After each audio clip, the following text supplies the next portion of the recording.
Ecnotalks, ver, ouvir, ver, pensar, a economia está no ar, é só olhar. Ecnotalks, simples de entender, com as regras certas tu vais aprender. Sejam muito bem-vindos ao Ecnotalks, o podcast da economia fala a tua língua.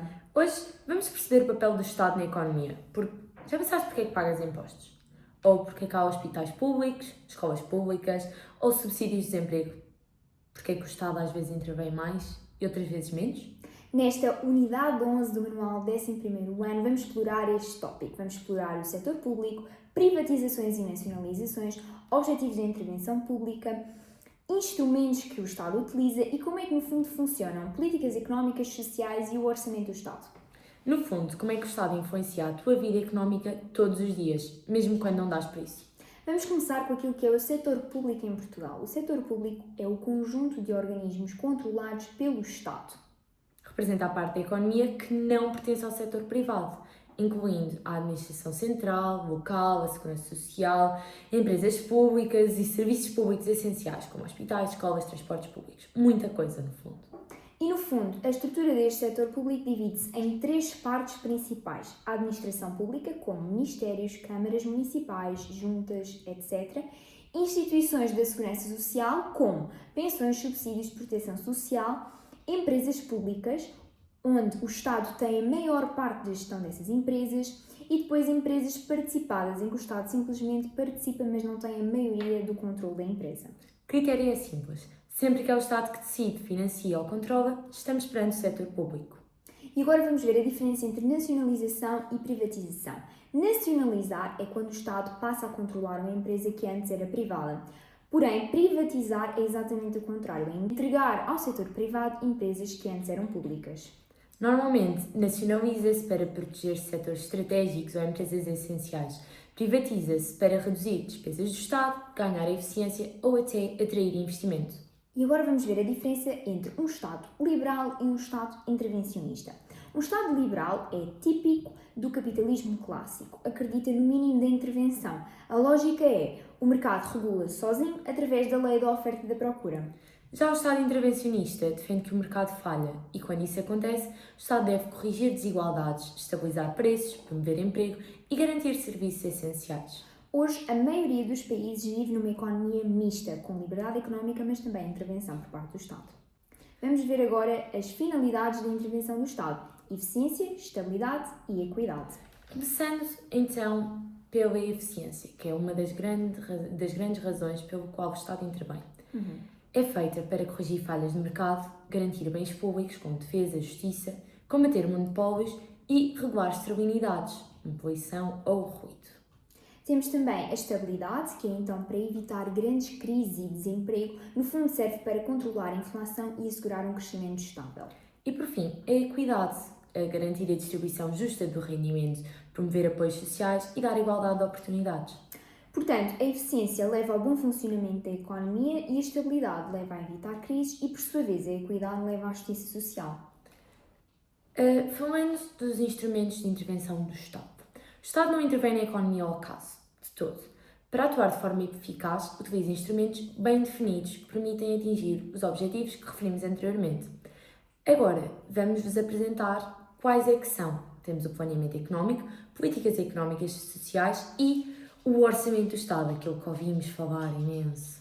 Exatamente. Vamos começar pelo planeamento económico. O planeamento económico consiste num conjunto de decisões antecipadas sobre o que é que o Estado pretende fazer. Metas económicas e sociais, alocação de recursos, investimentos públicos e propriedades estruturais. Existem dois tipos principais. O planeamento imperativo, que é obrigatório para o setor público, o Estado e as empresas públicas devem cumprir o que está definido no plano, e o planeamento indicativo, que serve de orientação para o setor privado, sugere objetivos e direções, mas não impõe obrigações. Temos também as funções do planeamento. As funções do planeamento, no fundo, é o quê? É orientar o desenvolvimento económico a médio e a longo prazo, coordenar o investimento público, como infraestruturas ou obras públicas, e promover a utilização eficiente dos recursos coletivos. As políticas económicas e sociais são desenvolvidas pelo Estado com o objetivo de prevenir e corrigir os desequilíbrios de funcionamento da economia, utilizar racionalmente os recursos e satisfazer as necessidades básicas da população. Assim, as políticas podem ser classificadas de acordo com o horizonte temporal, ou seja, com a sua duração. Nós temos políticas conjunturais, que são de curto prazo, no fundo, para responder a flutuações económicas como crise ou inflação. Temos as estruturais, que são de médio e longo prazo, que visam transformar a estrutura económica e social do país com investimento em educação, infraestruturas e regulação. Exatamente. O Orçamento do Estado, por sua vez, é o documento onde se encontram previstas as receitas e as despesas do Estado para um determinado período de tempo, geralmente um ano. E agora... Geralmente não, sempre. Sempre, sim. E agora vamos aprofundar aquilo então que é o Orçamento do Estado. O Orçamento do Estado tem duas partes, receitas e despesas. Vamos começar pelas receitas do Estado. Então, as receitas públicas são arrecadadas para financiar as despesas que o Estado também tem. Nós temos receitas correntes, que são montantes recebidos todos os anos e que se renovam em todos os períodos financeiros. Temos, por exemplo, receitas fiscais, contribuições sociais e venda de bens e serviços. E as receitas de capital, que são recebimentos ocasionais, como a venda de bens de investimento e transferências de fundos europeus. Os impostos são um tópico sensível para muita gente, mas são a principal fonte de receita do Estado. Sim. Temos impostos diretos que incidem sobre o rendimento ou o património dos contribuintes, como o IRS, o IRC no caso das empresas e o IMI, e impostos indiretos que incidem sobre o consumo ou a despesa, como por exemplo o IVA ou o imposto de selo. E agora falamos das despesas do Estado, que também se subdividem entre de capital ou corrente, e alguns dos exemplos são, por exemplo, as despesas que o Estado tem com educação, com saúde, segurança social, justiça, defesa, funcionamento da própria administração pública e investimento público, por exemplo, em infraestruturas. Agora, podemos falar dos efeitos das despesas públicas, porque elas, sem dúvida, que influenciam o emprego, o consumo, o investimento e o próprio crescimento económico. Aquilo que o Estado faz acaba por fazer as empresas pensarem e as próprias pessoas. E temos vários tipos de saldos orçamentais. Então, temos o saldo corrente, que no fundo são as receitas correntes menos as despesas correntes, o saldo de capital, que são as receitas de capital menos despesas de capital, saldo global, receitas totais menos despesas totais, e o saldo primário, o saldo global mais juros da dívida pública.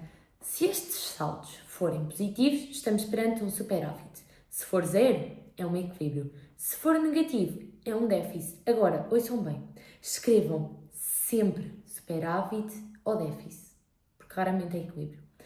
Sempre. Sim. E no fundo, um bom orçamento do Estado previne crises, controla o endividamento, prepara reservas financeiras, evita déficits excessivos e estabiliza a economia. O Estado utiliza várias políticas. Vamos então abordar as principais. Temos a política fiscal, que pode ser expansionista, baixa impostos, que aumenta o rendimento disponível, o que aumenta o consumo e o investimento, ou então restritiva, sobe impostos, o que faz com que o consumo diminua e acaba por controlar a inflação. Temos também a política orçamental expansionista, que aumenta as despesas públicas, existe mais investimento público, um estímulo à economia, e depois temos as restritivas, que reduzem as despesas, controlam a dívida e combatem a inflação. Depois temos a política monetária, que nos é muito querida, depois da nossa participação no concurso de Geração Euro.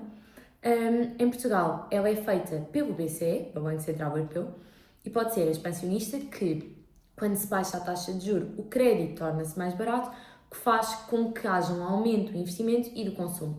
Ou então, por outro lado, na restritiva, se sobe a taxa de juros, o crédito fica mais caro, o que reduz o consumo e a inflação. Não se preocupem, depois nós fazemos um episódio, falar... Só dedicado a isto. Exatamente. E depois temos a política de preços, que no fundo é o controle dos preços, é quando se tabela um preço máximo, um preço fixo para produtos essenciais, no fundo para combater abusos e monopólios. Exatamente. O Estado também atua para garantir o bem-estar e a justiça social. Exatamente. Temos a política de combate ao desemprego, onde existe o quê? Existe subsídio ao desemprego, formação profissional, programas ocupacionais, incentivos à contratação. E a política de redistribuição do rendimento, que são os impostos progressivos, ou seja, quem ganha mais paga mais, prestações sociais, o abono, o RSI, pensões de reforma ou de invalidez, e serviços públicos universais, como a saúde e a educação. No fundo, o objetivo é reduzir desigualdades e aumentar a inclusão social. Exato. Hoje vimos que o Estado não é apenas quem cobra impostos, é um ator central na economia. Falámos do setor público, políticas económicas, orçamento e também políticas sociais. No fundo, tudo o que molda a forma como nós vivemos, trabalhamos e consumimos. A economia funciona entre o mercado e o Estado e o equilíbrio entre os dois define o futuro do nosso país. Este foi mais um episódio do Econotalks, esperamos que tenhas gostado e nós vemos-nos no próximo vídeo. Até à próxima!